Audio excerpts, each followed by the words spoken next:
Welcome to SurveyBooker Sessions. Tune in to hear from people working in a range of industries and roles to provide you ideas that you can take away and use in your own business.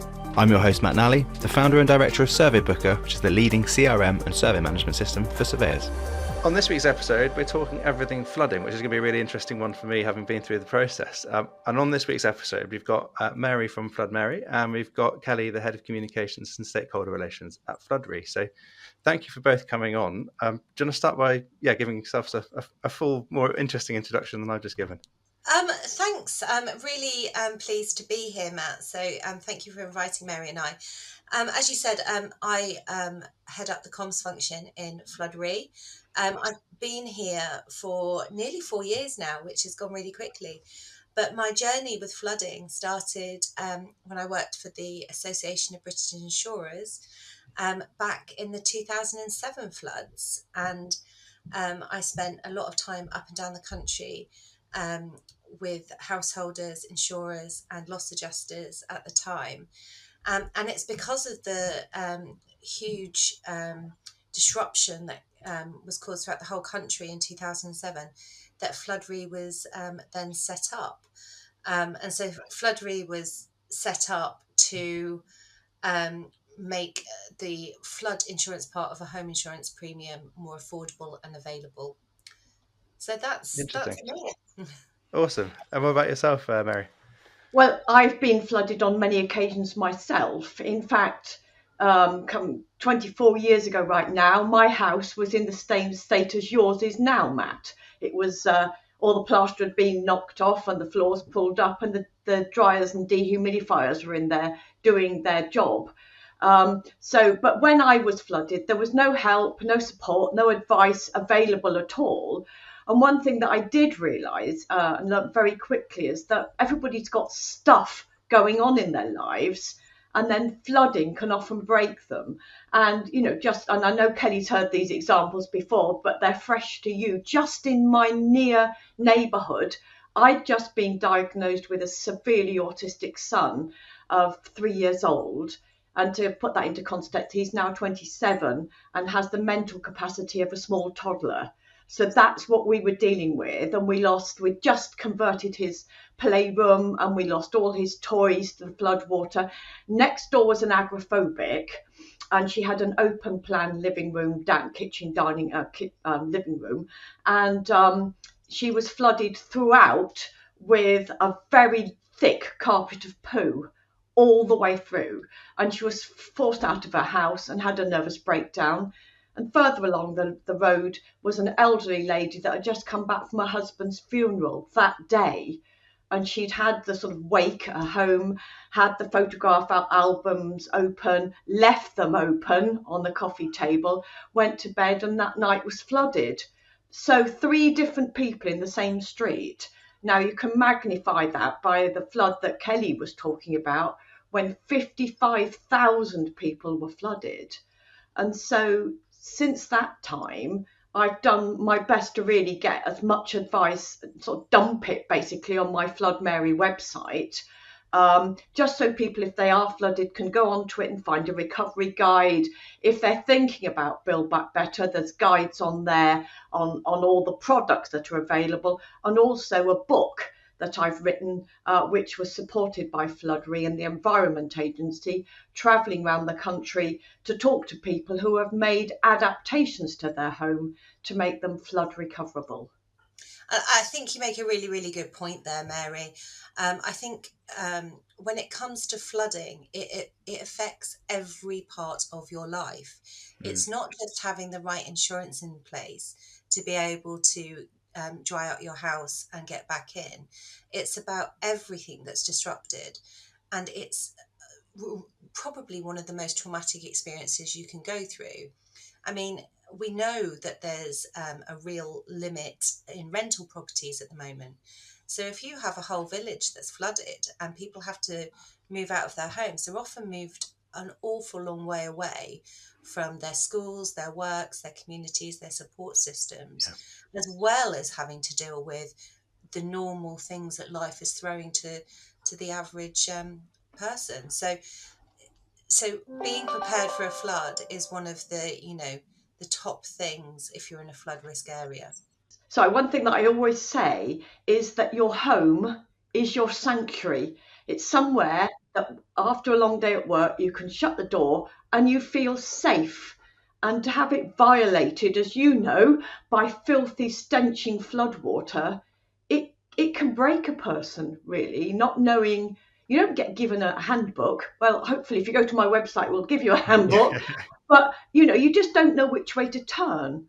And as Kelly said, finding somewhere to live, again in 2007, many people lived in their caravans on their drives for 2 years. 2 years. Yeah. It's bad enough when you go for a week on holiday. You're just about killing the rest of your family at the end of that week. But 2 years of it is just awful.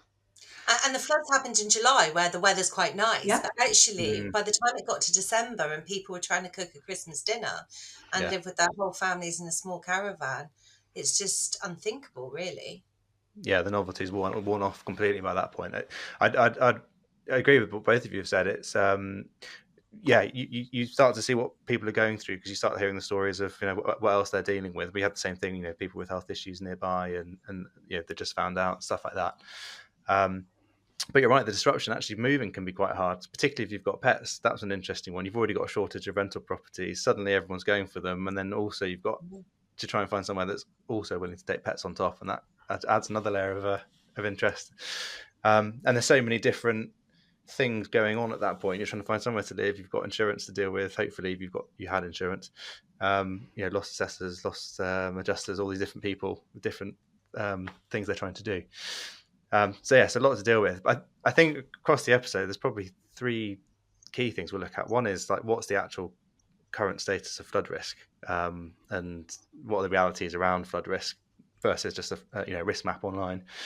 What are the realities of flood recovery? Because that's completely different to what you'd potentially see on the news. And obviously, it's a flashpoint in the news and it gets forgotten about. And then build back better and flood defence and how you actually protect yourself. So should we start with the current flood risk in the UK? I mean, I know you mentioned 2007 obviously was a massive one, and we had the stuff in September. There was another one recently where the camera was all back out for stuff going on. How many properties are at risk, and how much does it really tie into a flood risk map online that you see? Well, I think the real picture is really, really hard to see. But we know that from research that JBA Consulting have done, and also the Environment Agency have just revised their figures, that 1 in 4 households in the UK are now at risk of flooding. 1 in 4. That, when you think about that, that's a really, really high number. And I just don't think the average person really thinks about flood risk when they're moving home. In terms of flood maps, what's really difficult now for us to be looking at is surface water flooding, and we're getting more and more of that. A couple of years ago, you saw in London where the rain came down really quickly, the drains couldn't cope, and you had lots and lots of properties flooded with surface water flooding. And one of the big things that's causing that is that we're paving over driveways. We're putting AstroTurf down, we're putting home offices in our gardens. The more green space that is taken away and concreted over, the higher that flood risk goes. The water has to go somewhere. We are an island full of rivers. We have water everywhere, and we have to live with that water. That water is, has to go somewhere, and the weather's getting wetter. So flood risk is one of the big risks at the moment to the UK, and it is only going to get worse, unfortunately. I couldn't agree more with Kelly that there are 4.6 million people, according to the Environment Agency, now at risk of surface water flooding. And that's where you haven't got a stream or a river or the sea. That's really just caused by too much rain. And due to climate change, clouds at the moment are between 7 and 8% heavier than they used to be. And when they're heavier, they're moving slower. So we regularly see, and it angers me that we're now calling it a month's rain fallen in a day, because that's becoming too regular to call it a month's rain falling in a day.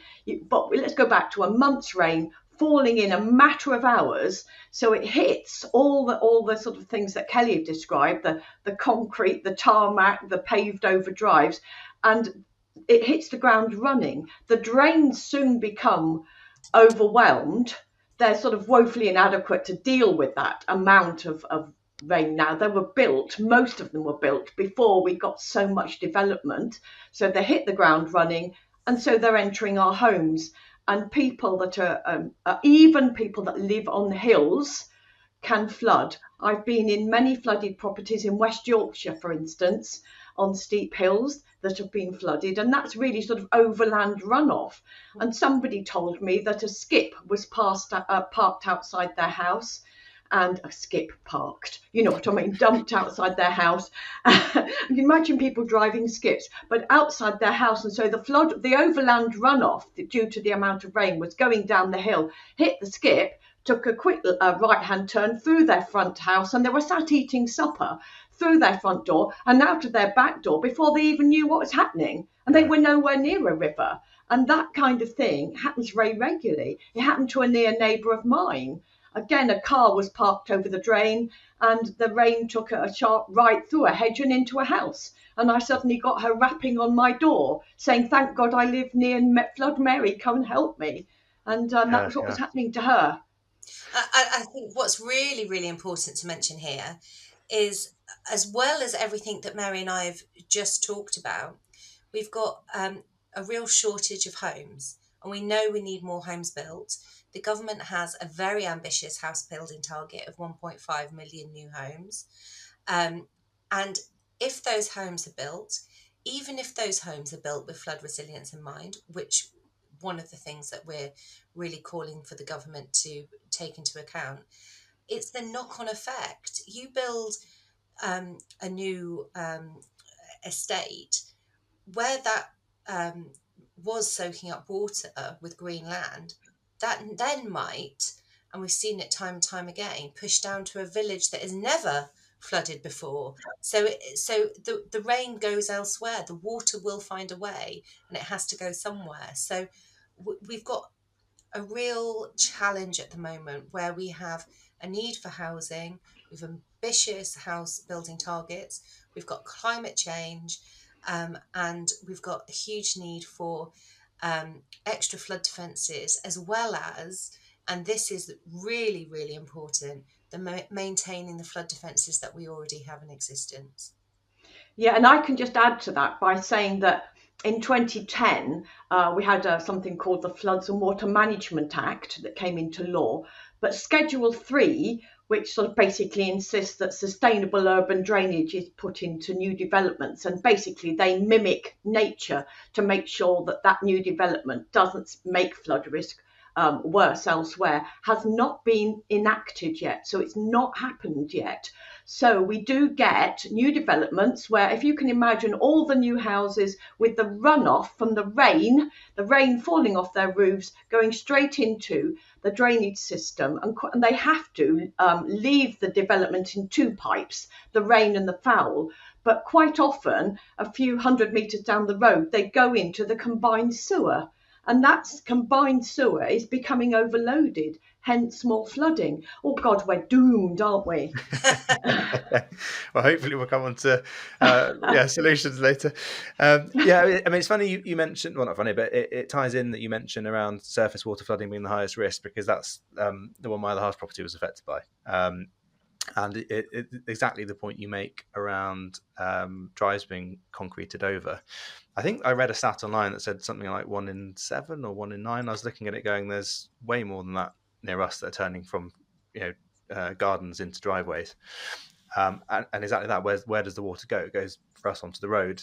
And the issue with that was the drains weren't maintained. So therefore the water, couldn't flow away. And so it had to go to the lowest point, which was a lot of the houses. I suppose with that, if you're either a homeowner currently or you're looking to buy somewhere, or a surveyor trying to advise someone, and you're looking at these, surface water flood risk maps, how can you tie that into other factors? Like, what other factors do you need to consider, like overbuilding or drains maintenance, and how do you find out about that to see what's the reality of risk? Because you might have low risk in terms of flood water, but actually if the drains aren't maintained, the reality is it's probably higher because it's got nowhere to go. Is there a way at the moment of finding that out? Difficult question. Really difficult question. Yeah, can I just tell you one thing, that when the 2007 floods, I know we harp onto that, but it was a huge issue. Many of the residents in Gloucester were saying the drains weren't maintained, and had they been maintained, we wouldn't have flooded. So they did a study after that, and it was proved that even if the drains, due to the sheer volume of rain falling, even if the drains had been cleared and running freely, those houses will have still flooded, only by a little bit less. So a lot of people think that had the drains been maintained, we wouldn't have flooded. But quite often that is not the case. There's too much rain falling for those drains to absorb it anyway, and then compounded by the hard surfaces. So it's not always the block drains. Sometimes it is, but not always. I suppose it's easy But in you retrospect can, to look. Yeah, and you see all the water around them. Someone unblocks it and it goes. You go, well, that would have solved it. But you're right. It's instantaneous volume. Yeah, and also if you think as well, if you have a bath, I don't often do that, showers nowadays, but you have a bath and you pull the plug out, the water doesn't go straight away, does it? You don't say a bath's blocked, it goes slowly down the hole. And it's the same with drains. When you've got an awful lot of water and you see that sort of puddles right across the road, and then you go back an hour later and it's actually gone, because it just there's a little, the drains are quite small, bearing in mind the amount of water. So always think of your bath plug. But certainly maintenance of drains would help reduce flood risk, but it's only part of reducing flood risk. But with regard to your question, you can get, when you get sent by your house, you do get an environmental report within it, and a lot of that covers your risk of flooding. But also you can ask your local authority what the flood risk is. And also a lot of people used to come and knock my door and say, we're thinking of buying the house next door. What's the flood risk like? And are the drains unblocked and are they cleaned regularly? So really it's local knowledge. Look up a local flood action group and contact them, because they're an invaluable font of knowledge.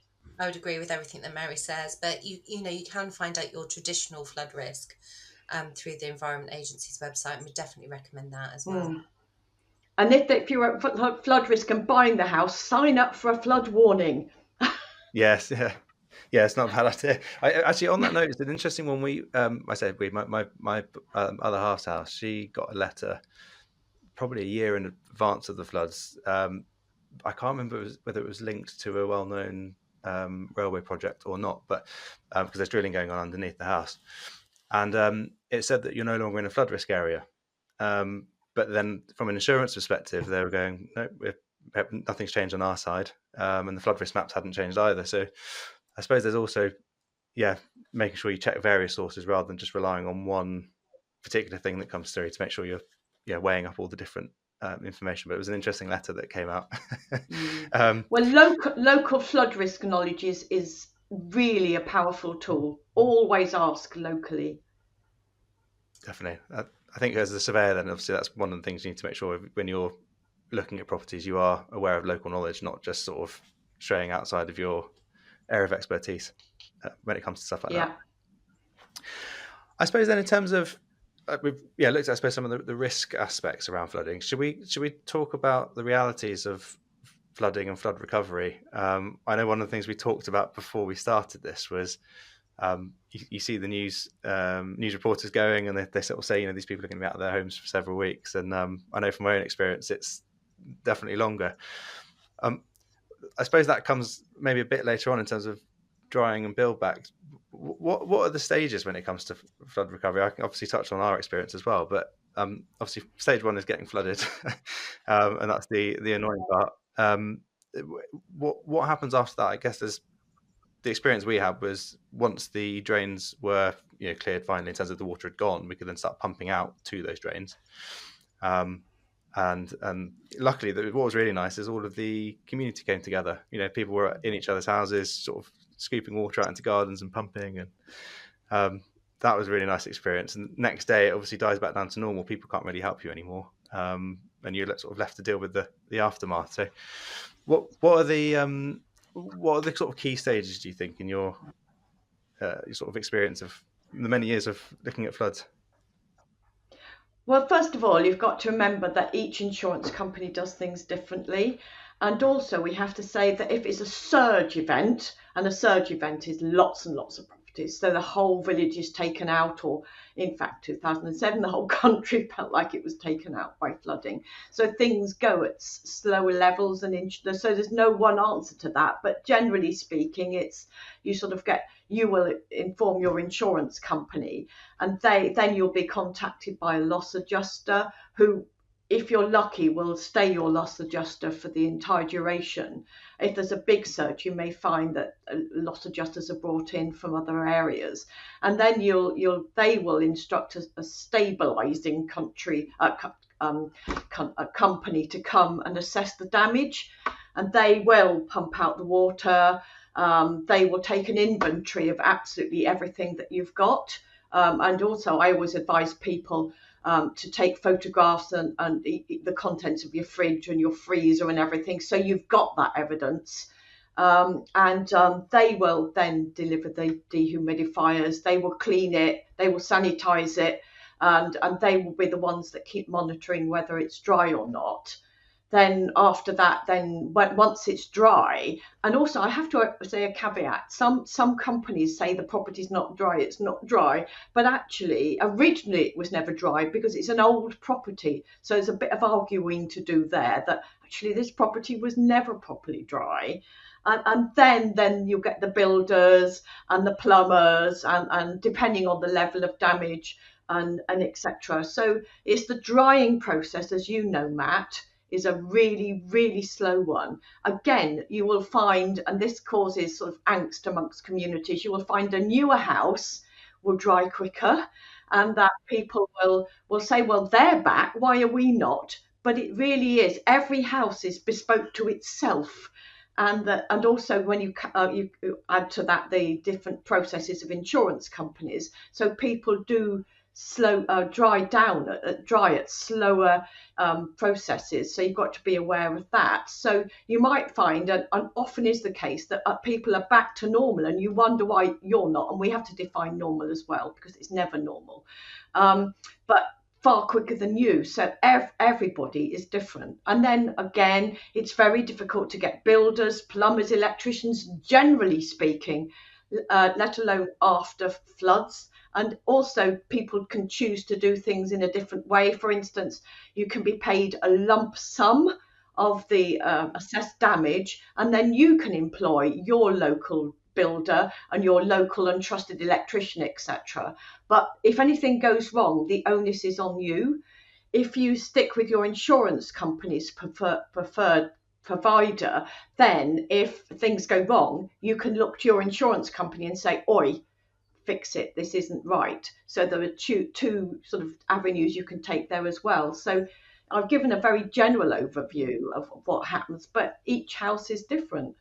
And just one thing to be aware of, with Mary saying that you can take a lump sum and get people to come in and do the work yourself. One of the things that we find that happens after a big surge event, a big flood event, is the cowboy builders that try and take advantage. And it's a real problem. And, between us, I'm sure we've got lots of examples, Mary, where people have not been, they've been left high but not dry by their builders. And, unfortunately, if you aren't using the ones through your insurance company, you've got not much comeback. And we know some really sad stories. So while it might be take a little bit longer if you're having to wait for the approved ones, it's worth doing that. I absolutely agree, unless you've got an absolutely trusted builder that you know and has done work for you in the past, and you trust them 100%. Stick with your insurer. Absolutely. Yeah. I mean, there's always the examples where you really do know your builder. But if you've got someone knocking on your door asking for work, think twice.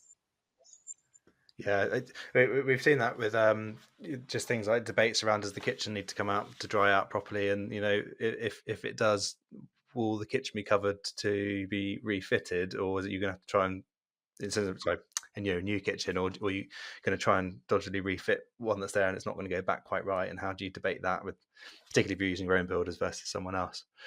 But I think one of the things you touched on, the inventory side, particularly if you're being asked to do, write down some of the stuff yourself, that's quite a stress. You suddenly realize how many different things you've got, and as much as you go, I can't be bothered to write half of these down, you add up all of those individual items, 10 quid here, 100 quid there, whatever, suddenly that becomes quite a few £1,000s. So you have to do it, but it's when you've got everything else going on around you and it's soaking wet and you're photoing it as evidence. And I don't think we even thought about the fridge freezer, to be fair, at that point. It was I can remember as well when it happened to me, that because I had a lot of sewage in my house and I just wanted to get the wet stuff out. And one of my kids had a huge collection of Beanie Babies that were the fashion then. And we put them, I just literally had gloves and put them all in a plastic bag and dumped them outside so I could get them out of the property, because the quicker you can get wet stuff out of the property, the quicker your property can start drying. But I remember the loss adjuster making me get on my hands and knees and get every single one out, so we could count 40 Beanie Babies that were all sewage ridden. So it's that down to that much detail, because say then in those days each one cost £3.99. That's 40 lots of £3.99, and it does, as you've just said, add up. So you literally have to go through everything that's wet, even though it's so hard to do, isn't it? Oh yeah. You just feel stressed at that point because there's so many other things you're thinking about that it feels like the lowest priority. Yeah, absolutely. I think the other one that's actually surprisingly stressful is the dehumidifying. It's constant drone in the background. So if you do decide to stay for a bit, or I say not even decide, my other half stayed in her place for a bit. I stayed there for a bit too, whilst trying to find somewhere else. And so you couldn't move out until you had an alternative. But you've got the fans and the dehumidifiers running, and you dry out yourself. It's and plus the noise of it constantly going. It's and the smell. We chose to stay at home because of my autistic son being very nocturnal. We didn't think he'd be very welcome in a hotel. But we listened to the dehumidifiers and fans, but also the smell that have got into the fabric of your house. There are no words to describe the smell. And you've got all that. And so I would encourage everybody to move out if they possibly can, because of that, the noise, constant noise, and the smell. Oh, yeah, I agree with that. What would you say the reality is on timeframes are? I know we touched on this beforehand, where you'll get people messaging you a week later going, you're back to normal, and you'll see stuff on the news like they'll be out for a couple of weeks. What's the reality of the impact of a flood in terms of flood happens and then sort of back to not normal, but back to reset, I suppose? I mean, I think the average they say is about 9 months, don't they, Mary? But I would say prepare for at least 12 months in your head mentally, because you just don't know what's going to be found. And it depends on the time of year as well. If you're lucky, well, not lucky, but if you've got, a bit of sunshine and a bit of warmth, that helps with the drying process. If it's like it is now and it's freezing cold and, we're in the middle of winter and damp, then it's going to take longer. So there's lots of contributing factors: age of house, size of house, how your walls are constructed, all sorts of things. But I think if you look at about 9 to 12 months, that's around what we hear. And either side, we hear people for 18 months, people back in 6 months. But, if that's what you mentally prepare for, I think. Would you agree with that, Mary, from your experience with people? Absolutely would. And I guess, Matt, now, because you're living the dream, would you agree with that? Yeah, I would. I absolutely would. I think we're probably about 3 months in, and we still haven't got to a point of agreeing that it's dried. In terms of not us, the contractors and builders and insurance. And plus, you've then got to agree on schedule of works and get built back. I'd be surprised if we're back within 6 months. So I think rental contracts that will continue beyond that. So yeah, my guess is going to be about 9 months, hopefully. But you're right, it could extend beyond. But we're at that same point as winter right now, so it's colder, it's damper, it takes longer to dry. So I'd completely agree with timeframes. I think one question I actually had around that, around once you've had that flood and you're back in, obviously at some point you'll want to renew your insurance. Is it harder to get insurance if you've been flooded before? And with all the flooding going on, perhaps it's more, we're reading a lot more about it having been flooded, and there's the hype recently because there's been further floods. Is there a risk that insurers will start to stop insuring stuff like that with more overbuilding and going on, or is it something they will always provide, or it's just become more expensive? So a few questions sort of tied into one and chucked at you there. Shall I take this one, Mary? It feels like absolutely. it's absolutely in my wheelhouse. It's yours. So the reason FloodRe was set up is because, in 2007, when we saw those horrific floods and people were then trying to get insurance, we were seeing people either not be able to get insurance, be quoted tens of thousands of pounds, or have excesses. I mean, I heard of excesses of 20 or 30,000, which essentially you're self-insuring at that point. And so the market was really broken. And then the insurance industry, along with the government, got together and set up FloodRe. Now, we're lucky in this country, and I say lucky. Flood insurance comes as standard with a home insurance policy. That isn't the same across the world. And so most people don't even think about flood insurance. It's just part of their home insurance. And that's the same. You take out a home insurance policy, not a flood policy. With the FloodRe scheme, what it means is if an insurance company decides that they don't want to take on the risk of your property, and that could be for many, many reasons, they can pass the flood portion of that policy over to FloodRe. And FloodRe sets the premiums based on your council tax band. So it's a flat fee based on council tax band. And we have a flat excess of £250 for flood claims. So in theory, people shouldn't have a problem. We do hear one or two cases that come to us. Either they've got a house that was built post 2009, and I say 2009 because that is when our cutoff for policies is. Any houses built after 2009 are not eligible for FloodRe. And the reason is, when FloodRe was set up, the government committed to not building on floodplains and building homes in a more flood resilient way. Or we have people that live in buildings with multiple dwellings within them, so flats, apartment blocks, or they might have a house that's part of a business, and we don't cover businesses.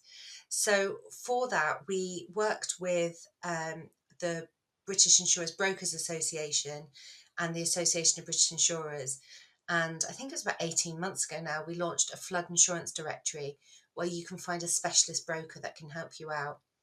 And I really do think if you are having any problems at all, shopping around on the normal price comparison websites might not be the way for you. It might be absolutely fine, but going to a specialist broker that can really talk to you about your home and go and place that business is the way to go. Is that something people are made aware of when they're looking to buy a house, in terms of whether it's pre or post 2009? Does that come up in the buying process, like under conveyancing or anything like that? Is it something people should be aware of, or is it not too too important? I don't know if it comes up in the buying process, Mary. Have you got any insight into that? I don't think it does. I'm not too sure at all. It's just when people start to shop around for insurance, and that's a crucial point in the property purchase, that you'll find that people can't get insurance and they drop out. Interesting. Oh, but that'd be an interesting one to explore, actually, separately to this. But I wasn't aware of that 2009 sort of split. So, but it's Well, you great to know. you can't incentivize building on the floodplain, and if No. you guarantee insurance to everybody, irrespective when the houses were built, you're sort of incentivizing the developer to build on the floodplain. So there has to be that cut-off point. And prior to FloodRe, there was a sort of memorandum of understanding between the Association of British Insurers and the government, and that cut-off was 2009. So really it was a carry-on from that. But my sort of strong belief is that we literally can't incentivize any building on the floodplain, because that's where the river naturally goes when it's full. I don't know about you, Mary, or Matt, but I've been driving around in the last couple of months with where we've had flooding, or at least a lot of water come down, and you drive around and you see lots of farmland that is flooded, and you think, well, yeah, that's where it should be. But then you see a big developer sign saying new houses being built here soon, and halfway up the sign is the floodwater, and you think, well, where's that going to go? At what point are we going to be able to capture that water? How is that going to work? And I've seen it time and time again. One development not far from where I am now, and you drive past and you think, well, I wouldn't buy a house there. And really expensive houses. And there are pictures on the net, loads of them, of sort of a development halfway built and it's flooded. And you think, crikey. And also I've been supporting an increasing number of people who have moved into new homes who have been flooded only a few months later. One moved in to their very first home, a very young couple, in the April, and they were flooded in September with Storm Babette last year. I was talking to my MP yesterday, and she's supporting a young couple with a brand new baby that moved into a new home, only to be flooded a few months later. I mean, that's outrageous. Yeah. I suppose part of the problem is if you don't particularly know the area, someone like yourself, Kelly, you drive past it, you go, I wouldn't touch that with a barge pole. But if you're not from the area and it's the right price and it looks nice in summer when it's been completed, then you'd be tempted to go for it. Well, when I was looking to buy the house that we're in now, so that's 2011 when I had a small baby, one of the houses that we went to see was on a relatively new development in High Wycombe, and the development's called Wycombe Marsh. Oh, yeah. And I can remember going, so where does the river go? Because there is a river that goes through Wycombe. They said, oh, no, we've just diverted it under. And I was thinking, so this is called marsh because this is the marshland. Right. No, I won't buy a house here. But unfortunately, lots of people do and have, because don't necessarily think, oh, something's called marsh or, floodway. Watery lane. Yeah. I mean, where were we recently? I'm sure I was with you, Mary, and we actually went past a flood lane. And I thought, oh... it's telling you. It was all there. just had to check out. I remember when I was house hunting I've been in my home for 4 years, when I was house hunting with my then to be husband, and I remember on one occasion, and this is sort of common sense really, if everybody could go with their sort of flood eyes open, we went to look at a property. It was absolutely gorgeous. Well, we didn't look at it eventually because of me, and it had a culvert going underneath the road and straight underneath the property. And I just refused to get out because I knew that if, say, there was a blockage in that culvert because you've got something called riparian responsibility, we own that bit of culvert and we have the responsibility to it. We could have found ourselves A, flooded, and B, having to spend thousands digging up that culvert to maintain it. So there's lots of sort of things that people should consider. For instance, the flood road and the watery lane, and if there's any nearby streams, Matt, and culverts and things like that that open your eye to the fact you might be at flood risk. I think, Mary, also, we're so trustworthy, aren't we? Oh yes. Because we think, well, someone's built a house here. It's a new development. You know, it might be called the Marsh, but they wouldn't build a house here that wasn't suitable and wasn't going to be stood here in however many years' time. But you know, unfortunately, and it's really sad, you just can't trust all of that. You have to do your own digging around. And I think what really gets to me, and there was a report out by the British Red Cross just before Christmas on flood poverty, and they've done a map of the UK. And people that are the most vulnerable are those that can least afford to be able to cope with floods. So they probably don't have insurance, or certainly not contents insurance if they're in rented accommodation, and just don't have the support systems, any extra cash spare, you know, because even if you are going to have things repaid, there are things that you have to pay out for automatically. You know, if you need to get your kids to school, you have to get them to school. You can't wait for a payout to get them a taxi or whatever. And that's a real sad reality, that a lot of people that are living at flood risk are those that are least able to cope with it. And I was only speaking with the Member of Parliament for South Warrington yesterday. Her constituency have had 140 households in the last couple of months flooded, and most of them are in the most vulnerable category. And she told me a really sad story of an elderly lady that had multiple issues that she was dealing with, that walked into her office soaking wet from floodwater, not knowing where to even start. And she said the first thing I had to do was give her, you know, something dry to put on and a cup of tea. And that's where we're starting from. And I think, you know, those are the people that we really need to be thinking, are we going to build in those areas? Are we, you know, how do we protect where, you know, it's traumatic at the best of times if you have, you know, a support system, whether that be money, family, etc., around you. But to have nothing is, you know, and lots of people that this lady that we were talking about yesterday, really, you know, she was suffering from not having full mental capacity to be able to deal with anything. You know, and it's those people that need the real protection. So sorry to bring it down. No, it's true. But flood, unfortunately, is just so traumatic.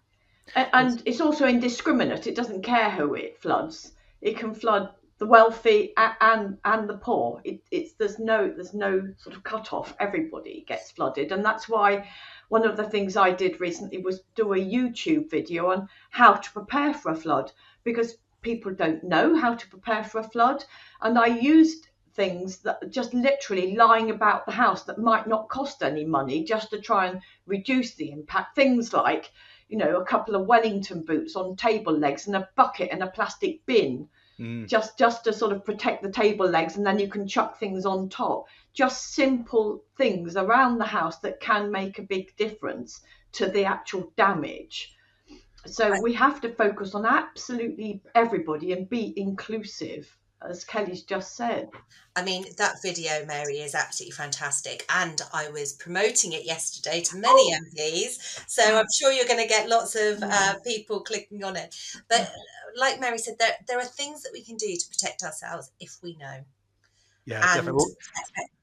I think number one is, if you think you are at any kind of flood risk, is putting together a little plan of what you're going to do and a list of things that you need to grab and take with you. You know, because you just, when you are in that kind of traumatic fight or flight, thinking, oh, I need to make sure I've grabbed my phone charger is probably not high on your list.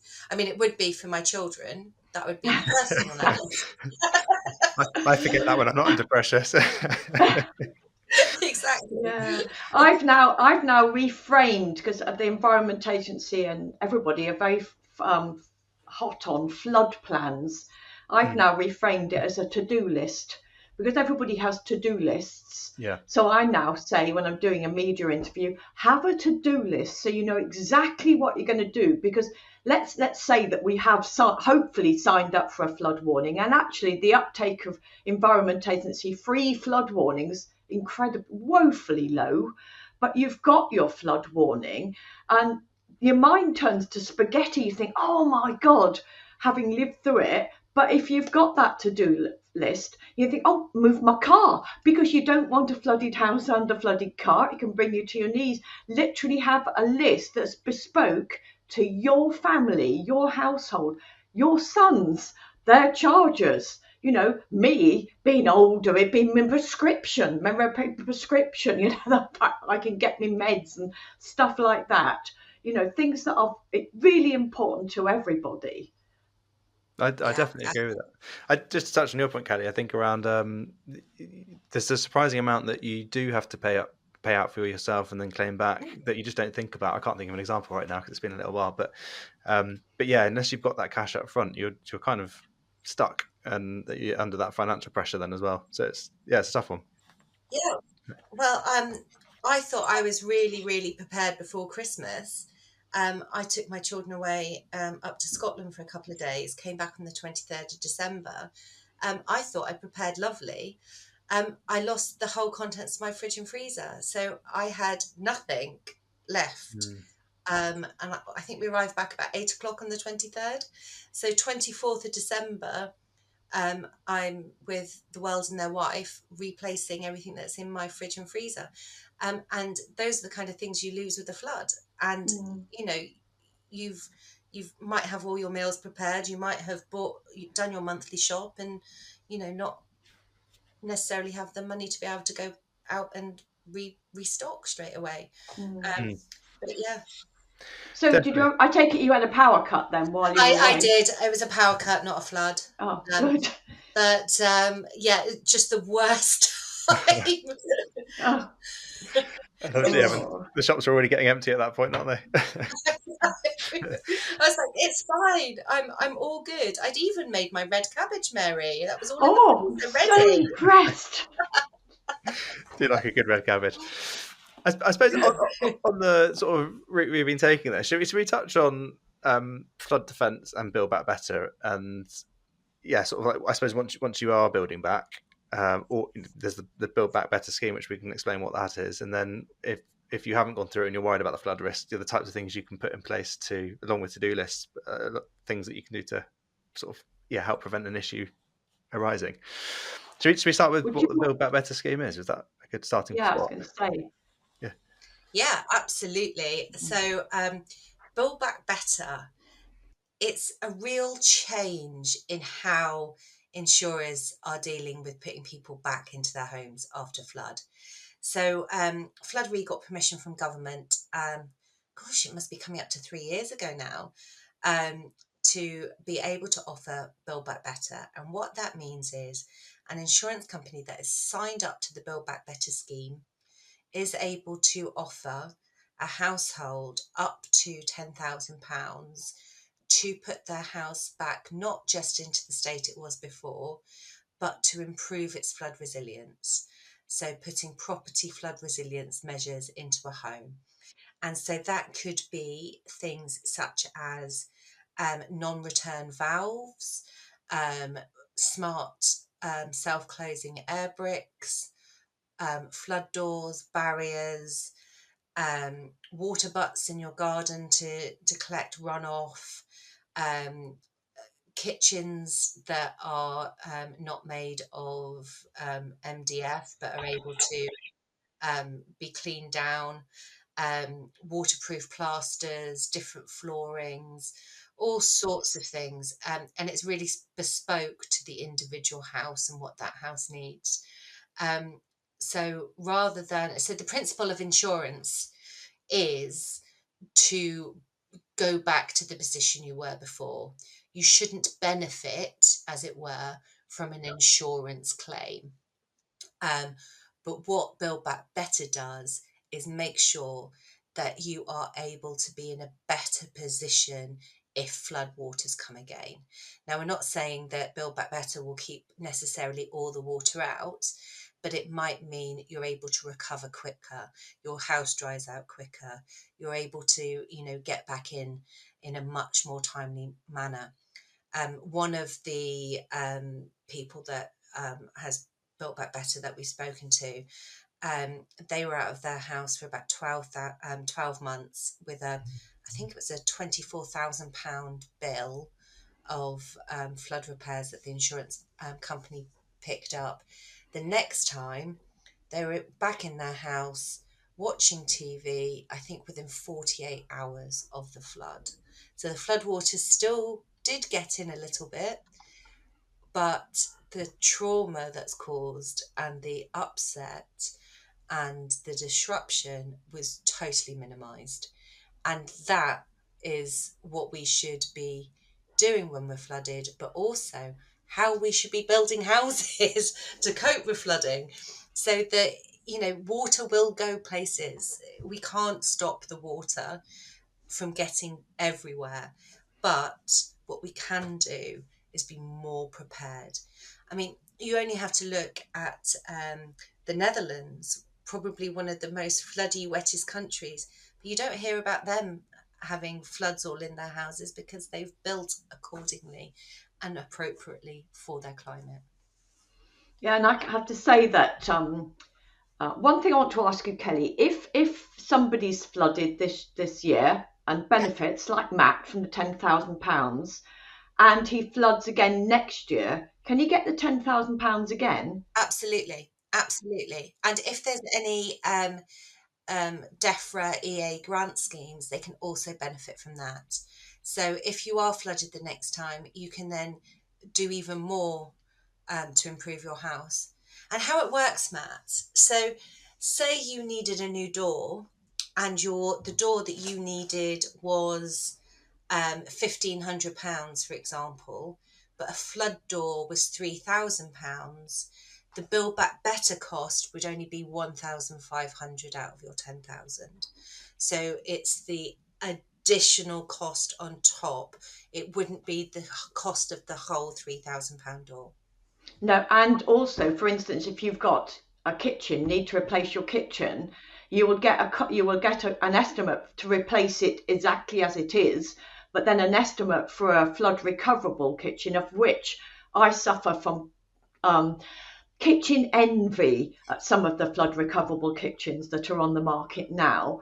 Build Back Better will pay the difference. So you can get a lot of money, a lot of stuff for that £10,000.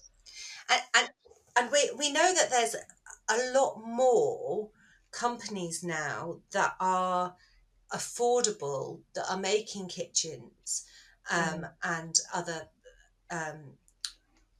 household items that are flood recoverable. In fact, I think, Mary, we need to get a road trip in the diary and go and see the different kitchens available and make sure that we know what's on the market between you and I. Absolutely. Yes, I did a visit myself, and I'll tell you about it offline to it, and that's why I've got kitchen envy, because that was absolutely lovely. And they're plastic and they can literally be washed down, sanitized, and you could be using them again. But before Build Back Better happened, FloodRe asked me to sort of gather some evidence, and that's why I travelled around the country getting the evidence of people who had Build Back Better or really made adaptations to their homes. And some of them were really, if you stop and think, we're talking about the average person out of their home for 9 months.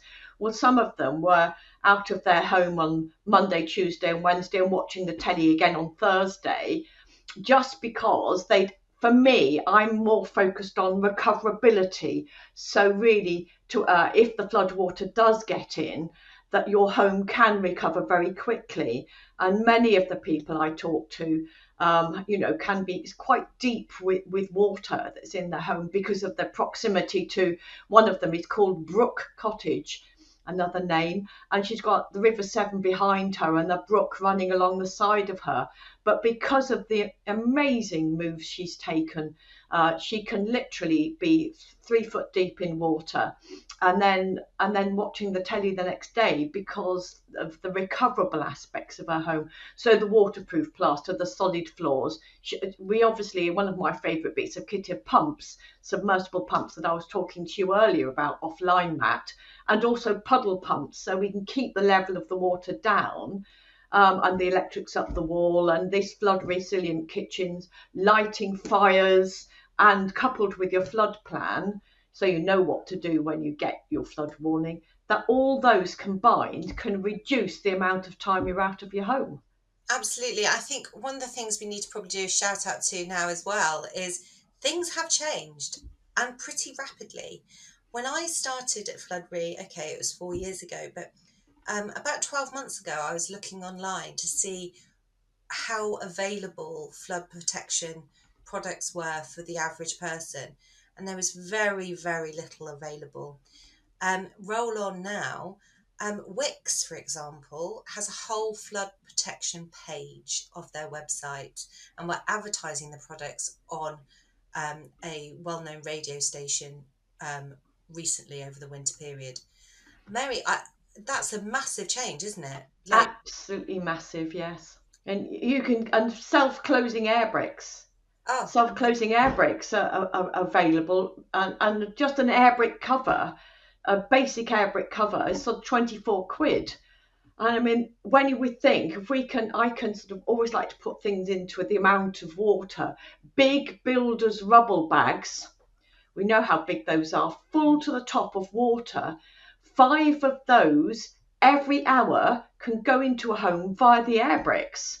So if you've got a self-closing air brick, fantastic, it will automatically shut.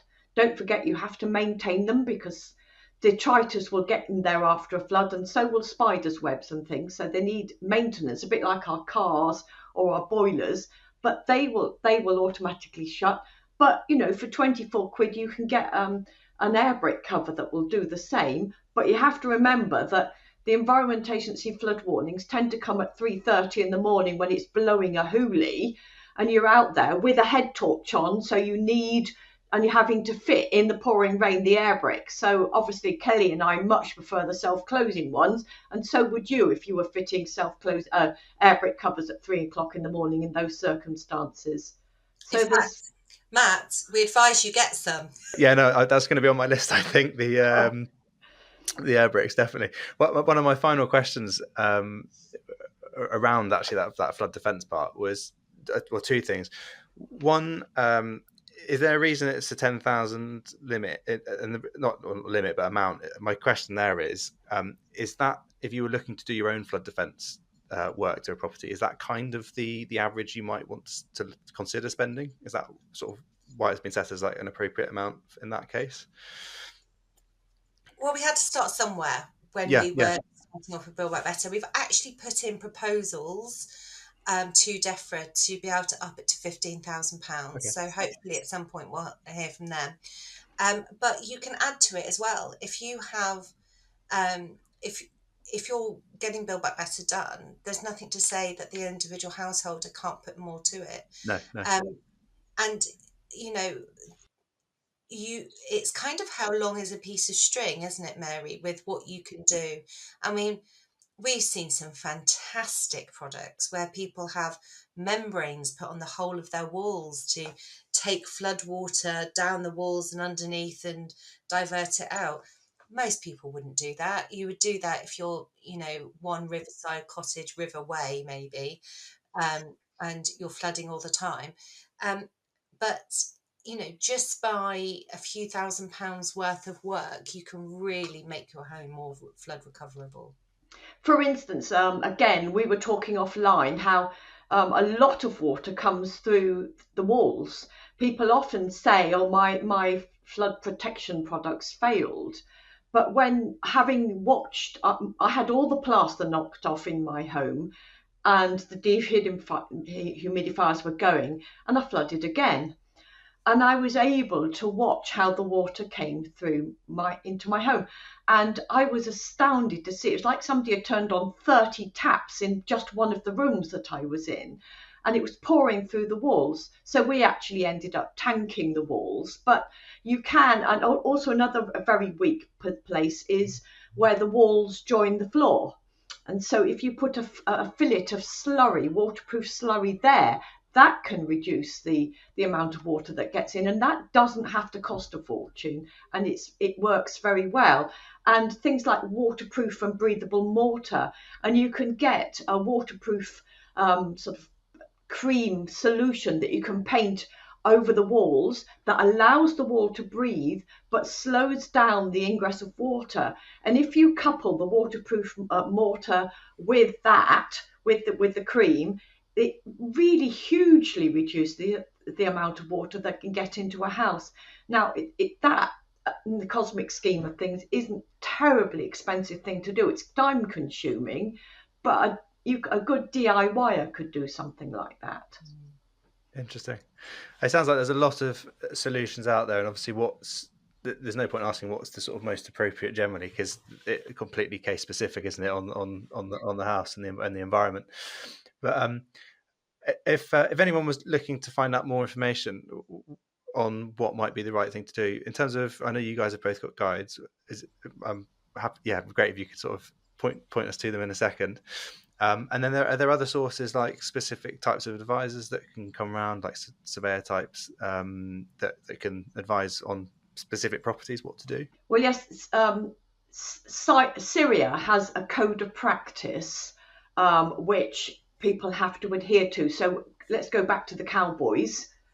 So and CIWEM, the Chartered Institute of Water and Environmental Management, run a training course now for people to upskill. Really, like you as a surveyor could upskill to become a property flood resilience surveyor, of which there are quite limited people with those skills, but somebody with that's sort of got a code of practice certification in property flood resilience surveys, and people often come to me and I point them in the right direction of people that have got suitable skills that will come and assess the risk of your property. And again, on my website, I've got the code of practice, and it's for householders, and people can look through and see or have at their fingertips all the questions they need to ask surveyors. So they will come and basically, in a nutshell, they will give you a prescription of property flood resilience measures that are appropriate to your home. So they may be different to the home down the road, but they're for your home. And then you certainly get that through the build back scheme. You will have the property surveyed. And then, so you don't go, if you're flooded from underneath, you don't go fitting a flood door, for instance. You'd need to concentrate on groundwater flooding, sump pumps and things. So always look for someone that's suitably qualified to do a survey of your property that gives you the bespoke prescription of products for your property.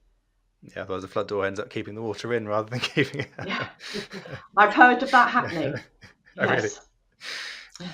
And I think other than FloodRe's website, floodmary.com, we've also got the Association of British Insurers have got a guide to recovering from a flood. And there's the Be Flood Ready website, which has lots of resources. And the Flood Hub as well. They have a lot of resources. Awesome. So there are a lot of things out there. The Be Flood Ready is trying to encapsulate all the resources at the moment to make sure that people don't have to, look too far. But you can't go wrong with Mary's website either. It's a wealth of information. I spend a lot of time on there. Thank you, Mary. Oh, that's nice to know. Yeah, that's an impressive amount of information on there. But I've really enjoyed chatting through all the different aspects today. It's been really interesting. I've learned a lot more than I've learned already through the last 3 months. But so thank you very much for coming on and sharing your insights. Really appreciate it. It's my pleasure.